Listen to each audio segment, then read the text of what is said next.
Friendly MOAB incoming.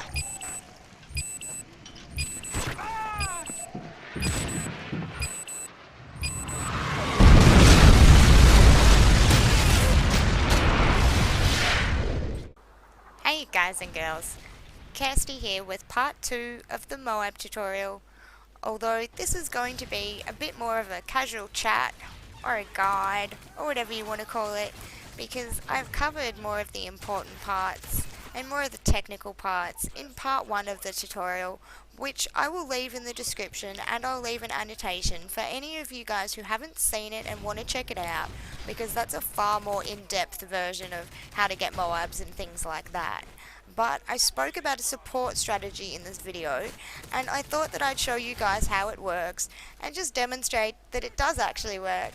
As you'll see, I'm playing with my friend Daniel here, who we were running support for each other, just one was playing one game and one was doing the other. We only did it for a couple of games, and there were quite a lot of successful MOABs being dropped. And before I go any further, like I said, I'm playing with this guy Daniel, who he's new to YouTube, and it's not a great time to be getting started on YouTube, and he is an absolute beast. And you need to check out his channel and subscribe to him, because he's going to have some more wicked content coming in future, because this guy can play, you know. I've always got respect for someone who's quite good at the game, and Daniel definitely is. So I know I talk about a few people on this channel, but if you actually visit any of them, this is the one to visit. So now I've said that, let's actually get back to the strategy. As you'll see, everyone's loving my little ballistic vests being dropped around. For some reason, every time I think of those vests, I get that Simpsons episode in my head, you know, with Mr. Burns and that See My Vest song. I don't know, it just makes me laugh. And I don't know if anyone else is like that, probably not, because I'm just a total dork. But that's okay. So, now that I'm just rambling, I think I better actually get back to the topic at hand, which is the support strategy. As you'll see, I'm running just 2 kill streaks, which is the UAV and the ballistic vest. The reason why I'm running just those 2 things is because Infinity Ward decided to make the kill streaks cycle in 1 life, which I absolutely adore. So I'm going to take advantage of that by just running 2. So I have a UAV and a ballistic vest at most times in this game, and this could actually be helpful for you guys who are actually trying to get a MOAB. This strategy really works 2 ways. You can either help someone else get a MOAB, or you can get one for yourself. Some people just don't function that well on Specialist and get a little bit shaky when they've got all the proficiencies and get all nervous, you know what I mean? And having a ballistic vest can often be really useful. Same as having a UAV. Because I don't know how much you guys know about the ballistic vest, but you can use 1 in each life that's put down by each player. So if you have a large party, which probably isn't that advisable if you're going for your first MOAB, because they'll probably take all the kills on ya.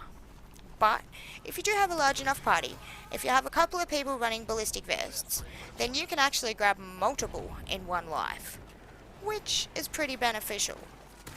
Well, not so much multiple in 1 life. See how I can grab more than 1 of my own, but I can only grab 1 out of each particular duffel bag, if that's what you want to call it.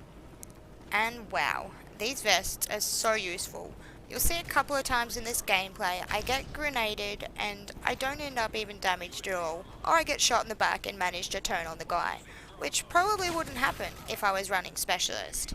See what I mean? I got quite damaged by that guy there, but it's barely even made my character red. So if I didn't have that vest on, I probably would have died. So this is why I say this also could be a good strategy for you guys trying to get your first MOAB.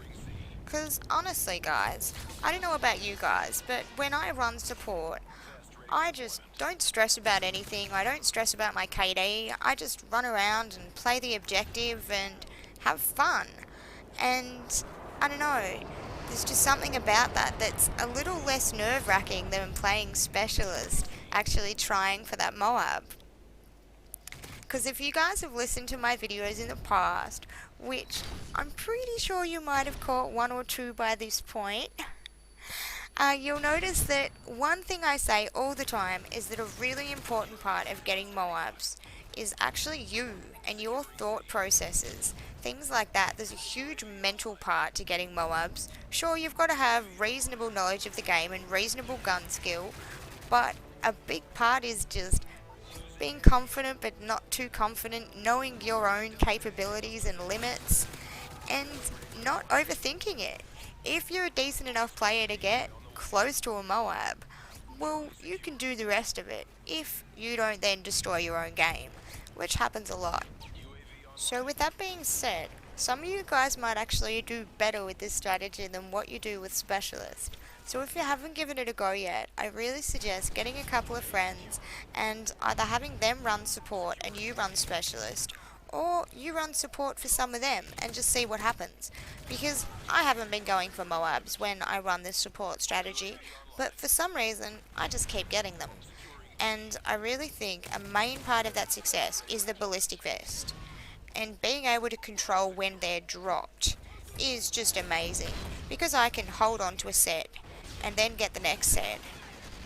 It's pretty powerful. And these things, they really have the ability to win gunfights. Have you ever played against a whole enemy team all running these things, especially in a ground war or something? It becomes really annoying. It's almost as if a whole team's running Final Stand, with all the bullets that you end up having to waste to put into these guys. So when you have multiple people running these vests, they're really useful. So that's probably what makes this strategy so good. And another thing that makes this strategy so awesome is that it's not really dependent on what gun or what perks or anything like that. You can just do what you're comfortable with, which is always ideal. So, as I was just saying, guys, the brilliant thing about this strategy is that you can use whatever gun, whatever perk, whatever anything that you like, really. Whatever you're comfortable with, and you've still got a good chance of it working out. It really depends, though, what you're doing, if you're actually actively trying to get a MOAB. If you're in that category, I do suggest running something like an ACR, something that reloads quite quickly without sleight of hand. Because it is ideal to use scavenger when going for these things, because you don't want to end up having to pick up someone else's gun and find out they've got like a dodgy thermal sight attachment. So I do try and stick to guns like the ACR that I feel reloads relatively quickly. When I run other things like the MP7, I do tend to run sleight of hand on it more often, or extended mags. But even with the ACR, I must admit I do like the two attachments, extended mags and silencer, and scavenger as well. See what I mean about these ballistic vests? They just save me time and time again. And back to what I was saying, if you're doing this for a friend, just run whatever, you know? It doesn't really matter, you're going to keep getting those UAVs and ballistic vests, so just keep pumping it out. Anyway, guys, that's the end of this gameplay and this informal little chat.